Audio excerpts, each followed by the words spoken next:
Bismillahirrahmanirrahim. Bismillahirrahmanirrahim. Ladies and gentlemen, Assalamu alaikum. This is me, Sara Baloch, and I warmly welcome each one of you to the mega transmission of PSL Season 9. We call it Cadbury Dairy Milk PSL Hangama. This show has been presented to you by Lifebuoy Herbal Shampoo, brought to you by Kaizen Paints, powered by HPL and refreshed by Coke. Jannab, it was the 23rd number of PSL Season 9 match between Lahore Qalandars and Islamabad United.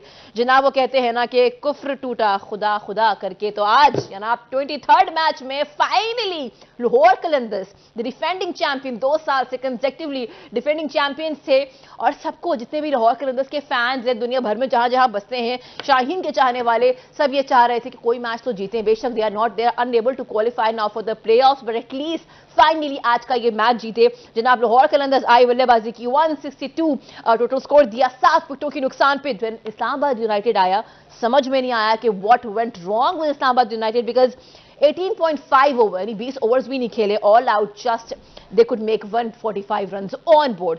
अगर मेरे सामने score card में देख रही हूँ इस्लामाबाद की batting का, Munro को देख लें, हेल्स को देख लें, आगा सलमान, शादाब खान स्किपर को देख लें, जॉर्डन कॉक्स को देख लें, माद वसीम को देख लें, कुछ बेहतरी आई आजम खान की तरफ से, और फहीम अशरफ ने आज अपना एक रोल प्ले किया 41-30 balls पे with the strike rate of 132.25. But what has happened to Islamabad United? एक तरफ कराची किंग्स मैच जीता है आज कोयटा ग्लैडिएटर्स से, दूसरी जानिब जो है वो इस्लामाबाद से जीता है लाहौर कलंदर्स। तो आज का कोई बहुत ही क्या कहना चाहिए, पंजाबी में कहते हैं वखड़ा ही दिन था, but anyways it was a good day for Karachi Kings and Lahore Qalandars. बढ़ते हैं जनाब हमारे पैनल्स की जानिब।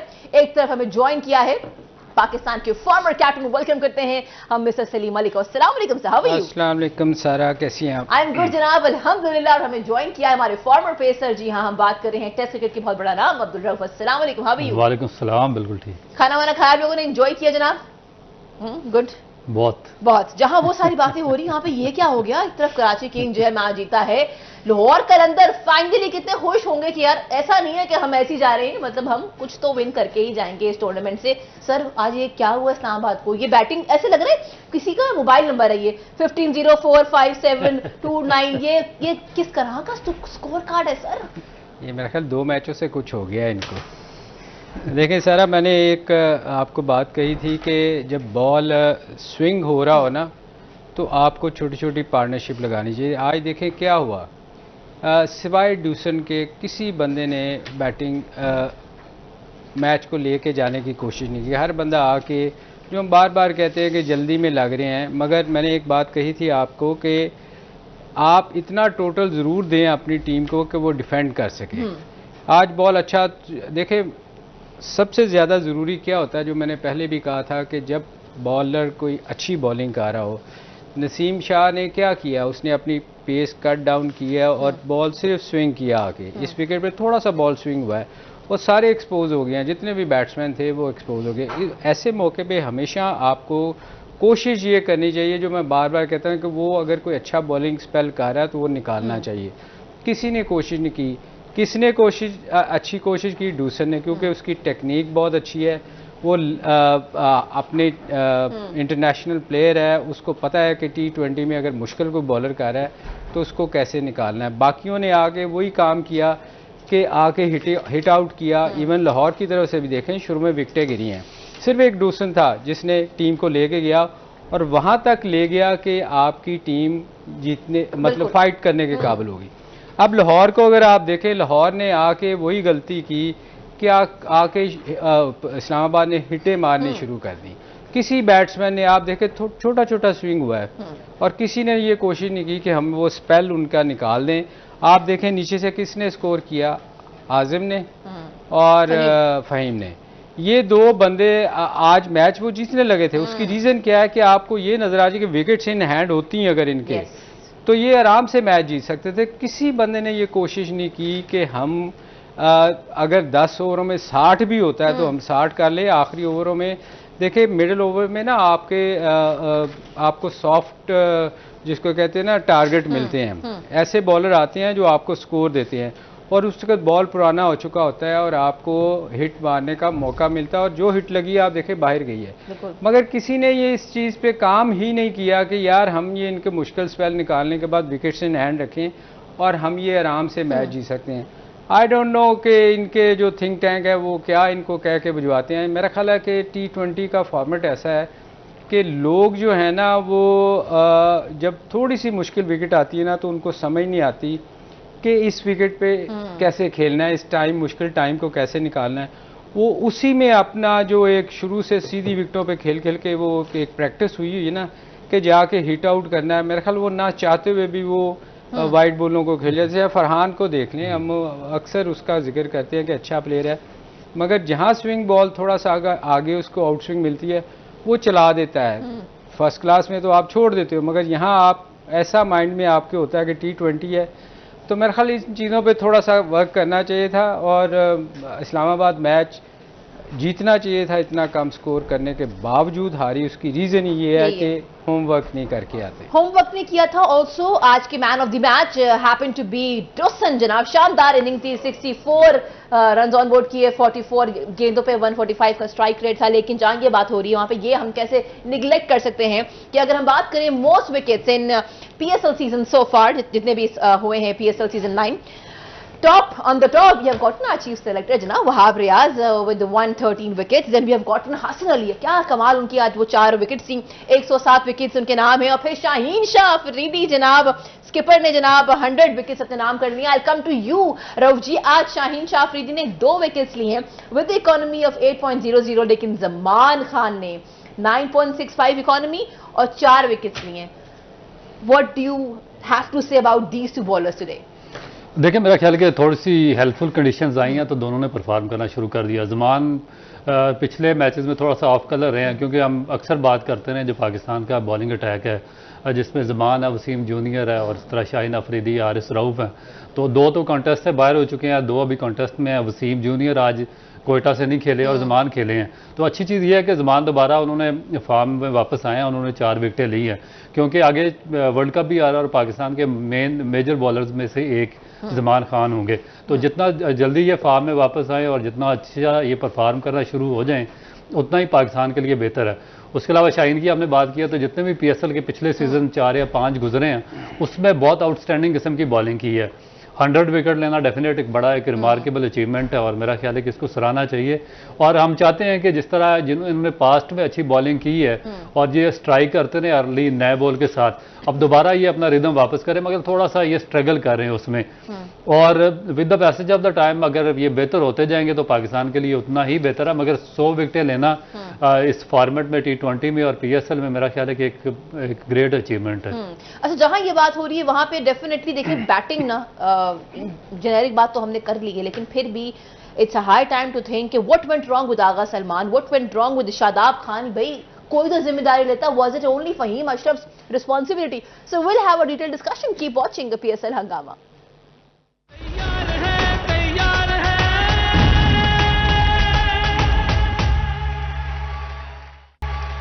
Welcome back. You've been watching our special transmission of PSL Season 9. We call it Cadbury Dairy Milk PSL Hangama. The show has been presented to you by Lifebuoy Herbal Shampoo, brought to you by Nearby Kaizen Paints, powered by HPL and refreshed by Coke. Janab, we were having a discussion कि ठीक है जी, Islamabad United आज आया, उनका top order, उनका middle order, nobody could actually perform better, लेकिन फहीम अशरफ शायद इफ्तिखार की तरह अपना रोल प्ले कर सकते थे, पावर हिटिंग दिखा सकते थे, मैच फिनिशर साबित हो सकते थे। Sir, I come to you, अगर हम उनकी टेक्निक पे बात करें, वो क्या गलती हो गई उनसे कि वो जनाब 41 की इनिंग्स के बाद बस आउट ही हो गए? देखिए, ऐसे मौके पे नहीं जी बोले। नहीं, sorry sir, you may continue.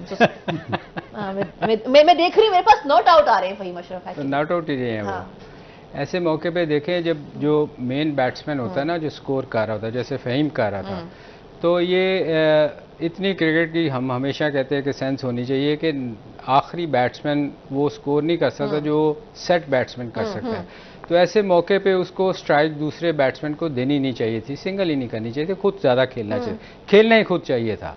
और वो उसने मेरा ख्याल चूँकि वो ऐसे एक्सपीरियंस से कभी गुजरा नहीं, उसको इस चीज़ का आइडिया ही नहीं कि ये सामने वाला तो कुछ कर नहीं सकेगा, तो ये स्ट्राइक मेरे अपने पास रखनी चाहिए। तो मेरा ख्याल वो यहाँ सबसे बड़ी गलती उसने ये की कि स्ट्राइक सामने वाले बैट्समैन को दे दी, जो कि नया बैट्समैन टेल एंडर तो कुछ नहीं कर सकता, ये भी बेसिकली तो टेल एंडर ही है, मगर ये अच्छा खेल रहा था, पावर हिटिंग कमाल की। तो इसने जब अच्छा खेल रहे थे तो उससे फ़ायदा उठाना चाहिए था, और उसने ये कोशिश की कि यार ये तो हम मैच जीतने लगे हैं, सामने वाले को सामने ले आए, मतलब ये इससे तो बज़ाहिर यही नज़र आता है ना कि आपने खुद ही मैच अपने हाथ से निकाल दिया। So rather he should have stayed at the strike ताकि वो जिम्मेदारी स्ट्राइक करनी चाहिए थी ना, क्योंकि आप मेन बैट्समैन आप अच्छा खेल रहे हो, और आपने उस बैट्समैन को सामने ले आए हैं जो अभी आया और ना उसने बॉल खेली है, तो वो कहाँ से स्कोर करेगा। ये मेन गलती जो होती है बैट्समैन उसने जो की है, वो मेरा ख्याल है शायद वो टेल एंडर जैसे मैंने कहा कि है, उसको आइडिया ही नहीं है। अच्छा, जहां हम ये बात कर रहे हैं वहां पे ये भी देखना है कि आज मैच के हवाले से बात नहीं है, लेकिन हाँ थोड़ी बहुत पीएसएल का एतबार है इसके अंदर शामिल। वो ये जनाब पीसीबी में अब वो जनाब कुछ चेंजेस आएंगे, जैसे कि कहा था हमारे पीसीबी के चेयरमैन ने कि of course there are going to be changes now. ठीक है, अब चेंजेस ये है कुछ कि एक तरफ नाम तजवीज़ किया जा रहा है डेरेन सेमी का, और दूसरी जानिब माइक हेसन का, और तीसरी जानिब वेव रिचर्ड की अगर हम बात करें तो मेंटोरशिप प्रोग्राम के लिए उनका नाम भी कंसिडर किया जा रहा है। I come to you gentleman. Rao ji, मैं आपसे पूछूंगी, जाहिर सी बात है मोहम्मद हफीज पहले ये देख रहे थे, हेड कोच थे वो, अब somebody has to come and has to take the in charge। तो ये जो नाम सामने आ रहे हैं, पाकिस्तानी नाम नहीं है ये, ठीक है जी, of course all time great Viv Richard तो हैं, लेकिन आपकी क्या इसमें फीडबैक है, कोई पाकिस्तानी होना चाहिए या again we want somebody from abroad? देखिए, इसमें दो तीन इशू आ जाते हैं, क्योंकि देखिए आप इससे पहले मिकी आर्थर थे, काफ़ी अरसा वो पाकिस्तान टीम के डायरेक्टर रहे हैं और हेड कोच रहे हैं, मगर प्रॉब्लम यह था कि जब सेकंड टाइम उनको कॉन्ट्रैक्ट दिया गया तो वो इंग्लैंड से बैठकर यॉर्कशायर से पाकिस्तान टीम की कोचिंग कर रहे थे, और वहाँ पर बैठ के ऑनलाइन कोचिंग करना मेरी तो समझ से बाहर है। और उसके बाद जो बड़े मेगा इवेंट आए थे उसमें वो आ जाते थे, एक दो दिन पहले पाकिस्तान टीम को ज्वाइन करते थे, उसका रिजल्ट एक डिजास्टर की सूरत में निकला एशिया कप में और वर्ल्ड कप में। उसके बाद फिर उनको सैक किया गया, और उसके बाद पाकिस्तान क्रिकेट बोर्ड ने एक और ब्लंडर किया, उन्होंने मोहम्मद हफीज़ को डायरेक्टर लगा दिया।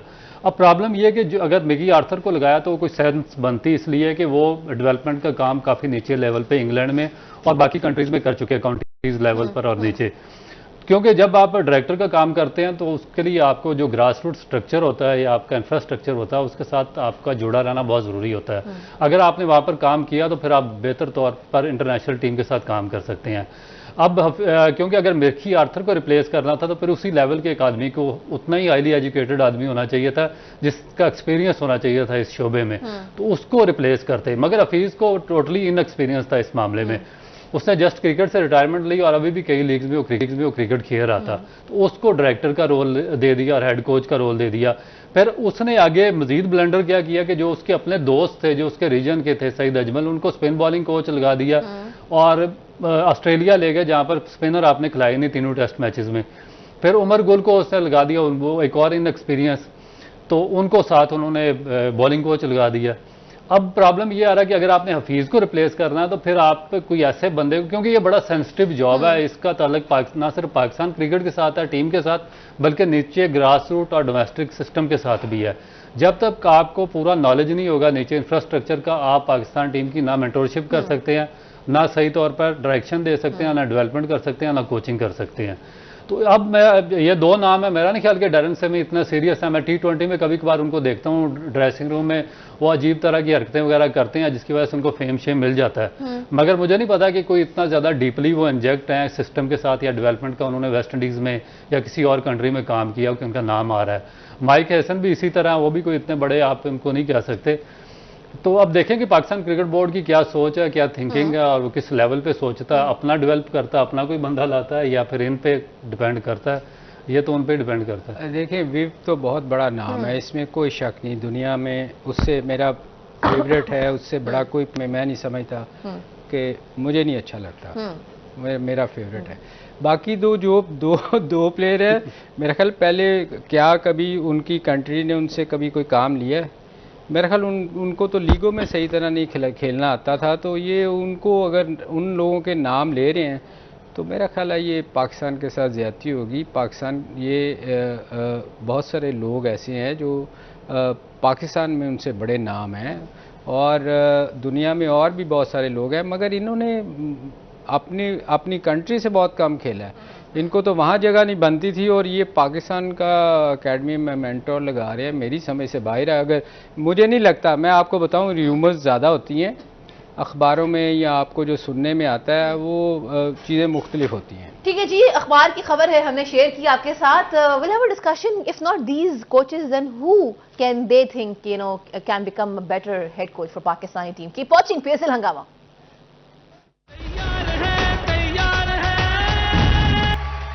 Welcome back, Nazreen. This is me, Sara Baloch, and I welcome once again to all of you, Janab, to our amazing transmission which we call PSL 9. Janab, Cadbury Dairy Milk PSL Hangama इस transmission का नाम है। आप हमारे साथ होते हैं। This show has been presented to you by Lifebuoy Herbal Shampoo, brought to you by New by Kaizen Paints, powered by HPL and Refresh by Coke. By the way, आप लोगों के मैसेजेस हमें मिले हैं on my Instagram, Aahista Aahista पढ़ूंगी।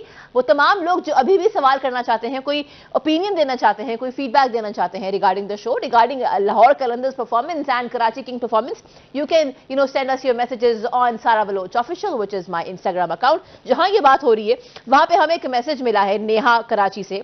Neha ने लिखा है, बड़ा एक उनका एक सवाल, बड़ा लॉजिक है, मैं आपसे करती हूँ सर सलीम।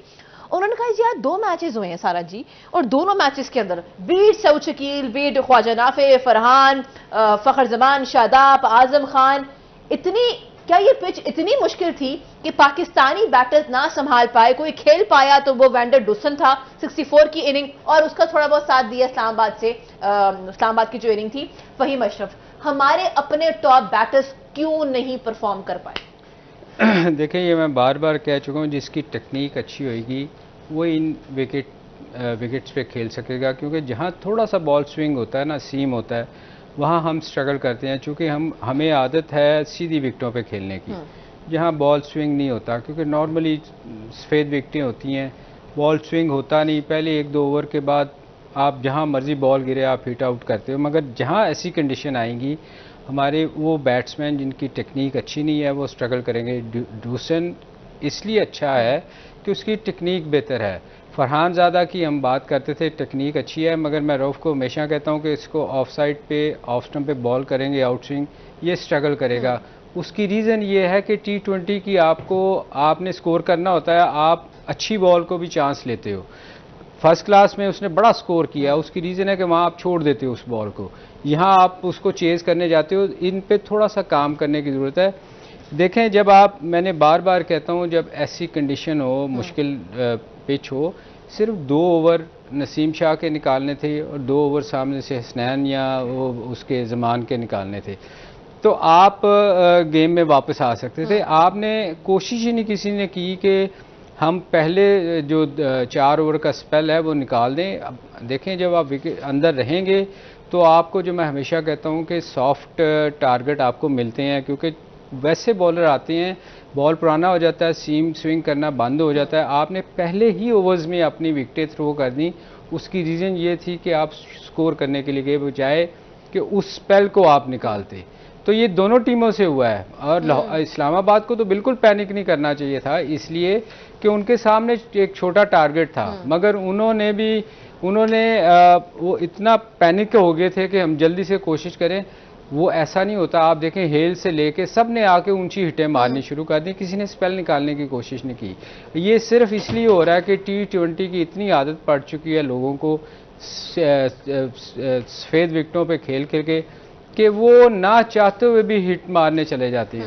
तो मेरा ख्याल ये थोड़ा सा आने वाले मैचों में जो अगर ऐसी कंडीशन हो, तो जो थिंक टैंक हमारे बाहर बैठे होते हैं, जो कोचेज़ हैं, उनको ये चीज़ें गाइड करनी चाहिए अपने प्लेयर्स को कि ये टाइम निकालें, और उसके बाद आपको 15 ओवर ऐसे मिलेंगे जिसमें आप स्कोर कर सकते हैं, जो हम निकालते नहीं हैं। हम आके वो गलतियों पर गलतियां करते हैं।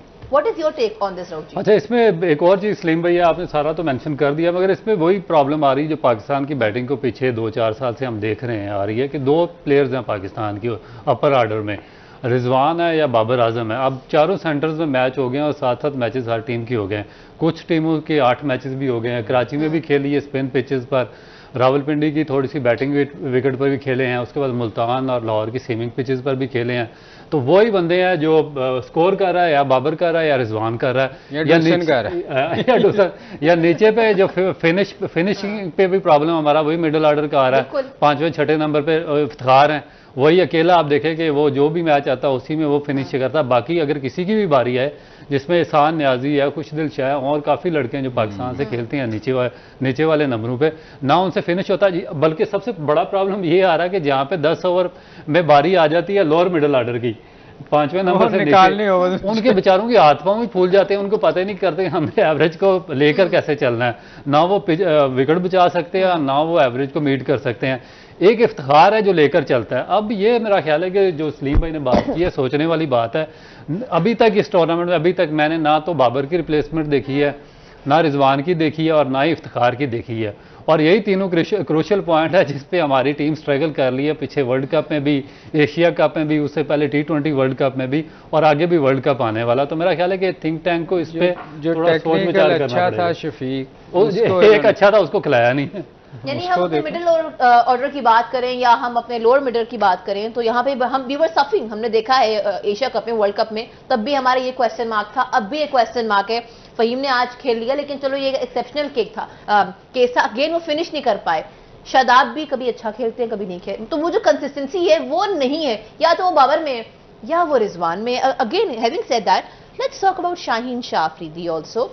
हम आज इनकी भी इनिंग देख रहे हैं जनाब। इन्होंने 30 रन जो है वो ऑन बोर्ड किए 14 गेंदों पे, और ये हाँ आपके सामने इनकी भी सिचुएशन है, बोल्ड किया इनको शादाब ने, लेकिन एक जगह पे इनकी बल्लेबाजी है और दूसरी साइड पे इनकी 2 विकेट्स भी हैं। सो ये अपनी इनिंग्स को आज खेल तो लिया इन्होंने 14 गेंदों पे 30 बॉल्स, ये कैसे कैपिटलाइज कर सकते हैं, अपने आप को और बेहतरीन ऑलराउंडर कैसे बना सकते हैं? देखिए, मेरा नहीं ख्याल कि पाकिस्तान टीम में मैं इनको ऊपर आते देख रहा हूं, क्योंकि पाकिस्तान के पास मिडिल ऑर्डर स्पिन बॉलिंग में भी हैं और फास्ट बॉलिंग में भी हैं। तो इनका नंबर पाकिस्तान टीम में तो वही चलेगा, या नंबर 8 पे आएंगे, नंबर 9 पे आएंगे, या 10 पे या 11 पे। तो बेसिकली जो इनको ज़रूरत है वो बॉलिंग बेहतर बनाने की है, क्योंकि जब तक ये शाहीन अफरीदी ऊपर से पाकिस्तान को स्ट्राइक नहीं करके देंगे जिस तरह पास्ट में करके देते रहे हैं, तो उसमें पाकिस्तान का जो रेशियो ऑफ विनिंग था वो काफ़ी ज़्यादा था। मगर जैसे ही इनको थोड़ा सा प्रॉब्लम हुआ, स्पीड थोड़ी सी डाउन हुई इनकी, और उसके बाद नए बॉल के साथ स्ट्राइक करना कम हुए हैं, तो उसमें पाकिस्तान का जो रेशियो मार्जिन है उसका जीतने का वो बहुत नीचे आ गया। तो इनको बजाय कि इस पे मेरा ख्याल है कि एम्फसाइज करने के बैटिंग के, बॉलिंग पे अगर नए बॉल के साथ करें तो वो मेरा ख्याल है कि ज़्यादा बेहतर है। नहीं, ये बिल्कुल ठीक है। यही तो शुरू करेंगे जनाब। 23rd नंबर ऑफ मैच था आज। हम कोशिश कर रहे हैं कि हम अपने शो के तवस्सुल से एक अपना स्क्वाड तैयार करें T20 वर्ल्ड कप का। रोज उस पर बात होगी। फिलहाल हम एक ब्रेक की तरफ बढ़ते हैं, ब्रेक से आते हैं and we are going to have a discussion letter.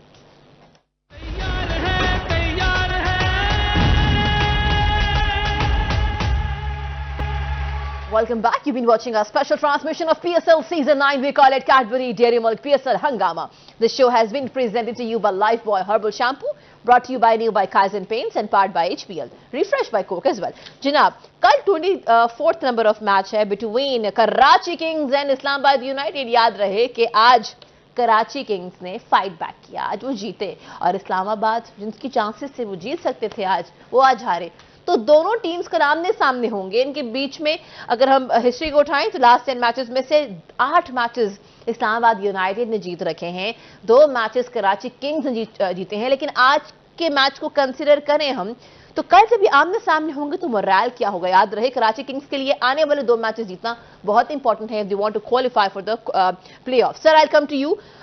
एक तरफ जनाब हमारे पास शान मसूद हैं, दूसरी जानिब शादाब खान, दोनों के लिए मैचेस बहुत इंपॉर्टेंट हैं। क्या लगता है आपको कल किस तरह का ये मैच होगा? क्या नोयत होगी? क्या होने वाला है? दोनों बड़े कप्तानों का मैच है। दोनों बड़े कैप्टन का मैच है। ऑन अ लाइटर देखिए, ये $1 मिलियन क्वेश्चन है। अक्सर रऊफ कहता होता है ये आपने $1 मिलियन क्वेश्चन किया। देखिए, इसमें एक चीज़ है कि कराची मैच जीता हुआ, उसका मोराल थोड़ा सा हाई है, इस्लामाबाद हारा हुआ है। मगर मैं आपको बताऊं, ऑन अ डे जो टीम अच्छा खेलती है वही जीतती है, जिसका दिन बेहतर होता है। मगर इसमें एक चीज़ बड़ी इंटरेस्टिंग है कि इस्लामाबाद के 8 मैच हैं और उनके 7 पॉइंट हैं। मैं आपको कहा था उस दिन भी कि एक पॉइंट बड़ा वाइटल होएगा। आप देखें, इस्लामाबाद इसके कराची के 6 पॉइंट्स हैं और उनके 7 मैच हैं। अगर कल कराची जीतती है तो उसके 8 पॉइंट हो जाएंगे, उसके 8 मैच होंगे, इनके 9 मैच हो जाएंगे। तो ये कराची के लिए और इस्लामाबाद दोनों के लिए इस टूर्नामेंट का सबसे जो अच्छा मैच और जो टाकरे वाला मैच है ना वो कल है, डू और डाई। क्योंकि आप देखें दोनों टीमों में से जो हारती है ना वो उसके बहुत कम चांसेस रह जाते हैं आगे। कराची के पास फिर भी एक मैच एक्स्ट्रा होएगा, मगर एक पॉइंट जो है ना उसका बड़ा फर्क पड़ेगा। तो मेरा ख्याल है कल कराची के लिए ये बड़ा वाइटल मैच है। अगर वो जीती है तो वो इस्लामाबाद से आगे निकल जाएगी और उसके चांसेस बढ़ जाएंगे चौथी पोजीशन पे आने के। तो ये दोनों टीमों के लिए इस्लामाबाद भी कल बड़ी अंडर प्रेशर खेलेगी, मैं आपको बताऊं, इसलिए कि अगर वो मैच हारती है तो वो इस टूर्नामेंट में बाहर हो सकती है, क्योंकि उसके 9 मैचेस हो जाएंगे। और ये जैसे मैंने कहा ये टूर्नामेंट का सबसे अच्छा मैच आपको देखने को मिलेगा। दोनों फाइट करेंगी कल। लेकिन इसमें सलीम भाई ये बताएंगे पिच का क्या बिहेवियर होगा, क्योंकि जिसमें पिच के बारे में बात कर रहे हैं वो तो कह रहे थे बड़ा हाई स्कोरिंग मैच होगा, आज दोनों मैच उल्ट हो गए, लो स्कोरिंग मैच हो गए। तो कल क्या पोजीशन, क्या किस दिमाग से खेल रहे होंगे? यार देखो इसमें तो कोई शक नहीं, पिछले जो 2-3 मैचेस गुजरे हैं रॉफ, उसमें तो फास्ट बॉलर का बहुत बड़ा रोल रहा है इसमें। आपको ना सलीम भाई सुन रहे होंगे दोनों टीमों के, स्पेशली गौर से जरा नहीं आप अगर नहीं इसमें देखें जो बज़ाहिर 2 मैच नजर आए हैं या उससे पहले भी मैच नजर आए हैं, बॉल थोड़ा सा नया बॉल सीम तो करता है।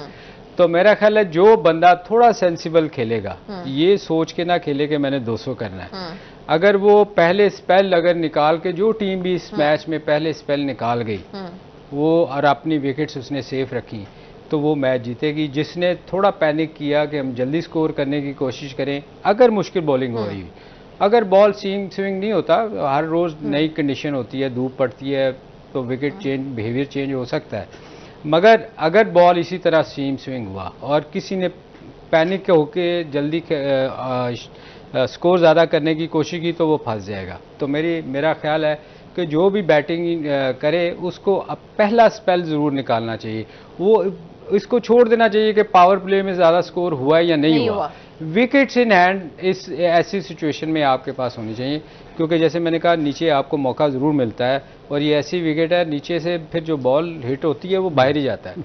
तो थोड़ा सा पहले 6 ओवर बड़े क्रूशल होंगे दोनों टीमों के लिए। कल अच्छा एक तरफ कराची किंग्स का बैटिंग ऑर्डर है और एक तरफ जो है वो इस्लामाबाद यूनाइटेड का है, और ये पिच है, और पिच जो है बड़ी ट्रिकी है। आज की पिच हमारे सामने है, कल की पिच भी हमारे सामने थी। तो देखिए आज मेरा ख्याल है कि जो इस्लामाबाद के बैट्समैन है अपर ऑर्डर, जिसमें हेल्स और मनरो, हम एक्सपेक्ट नहीं कर रहे थे कि वो इस तरह की गैर जिम्मेदाराना शॉटें खेलेंगे, मगर वो खेलता है लेकिन वो आउट हो गया। मगर दूसरी जानब अगर कराची का देखें ना सलीम भाई, कराची ने उनको एक तो रिस्ट्रिक्ट किया 118 रन पे, कोयटा की बड़ी अच्छी टीम थी उसको, बॉलिंग बहुत अच्छी की, हसन अली ने, अमीर हमजा ने, जाहिद ने अच्छी, मजरबानी ने बहुत अच्छी बॉलिंग की, उनका जो बॉलिंग यूनिट है वो फॉर्म में है। नंबर 2 जो उन्होंने चेज किया ना कराची ने 118 रन, वो सिर्फ उन्होंने 15 ओवर्स में चेज कर दिए और 3 विकेटों पे चेज किए। इसका मतलब है कि अभी 5 ओवर पड़े थे और वो एक बड़ा टारगेट क्रिएट कर सकते हैं। छोटा टारगेट तो फिर आपको पता है रऊफ हो ही जाता है, वो हो जाता है। मगर मेरा ख्याल है कि इसमें आज थोड़ा सा आप इसको ना इसमें एज देंगे कराची किंग्स को इस्लामाबाद की निस्बत, क्योंकि अगर वो कल आएंगे मैच खेलने वो बेहतर प्रिपरेशन के साथ आएंगे और उसके बाद उनको सेंस इसलिए पिच की कि जिस तरह शुएब मलिक ने बॉलिंग की है ना, वो आउटस्टैंडिंग उसने बॉलिंग किया, बिल्कुल एग्जैक्ट जो पिच डिमांड कर रही थी उसी के मुताबिक उसने लूप करके और उसने फ्लाइट के साथ वेरिएशन के साथ बॉलिंग की है। तो मेरा ख्याल है कि ये हर्डल क्रिएट कर सकते हैं उनके लिए, इस्लामाबाद के लिए। ये इस्लामाबाद बड़ा अंडर प्रेशर खेलेगा कल, मैं आपको बताऊं उसकी रीज़न ये है, आज का मैच जो वो हारी है ना, ये मैच उसको आज जीतना चाहिए था अगर थोड़ा सा सेंसिबल खेलते, क्योंकि उनके 8 मैच हैं और वक्फे पे जा रही है। नहीं सर, वाइंड अप करना। तो ये मैं अंडर प्रेशर ज्यादा इस्लामाबाद हुई। ठीक है जी, लगता है ऐसा आज के हालात तो वाकयात को देखते हुए कि Islamabad is going to be under pressure. Let's see, it's going to be a new day. I hope the good team wins tomorrow. This is me Sara Baloch signing out. Thank you gentleman for being here on the show with me. आपका बहुत शुक्रिया। आज के show का feedback जरूर दीजिएगा। This is me Sara Baloch signing out. जाते जाते मिलते कहेंगे पाकिस्तान जिंदाबाद, खुदा हाफिज।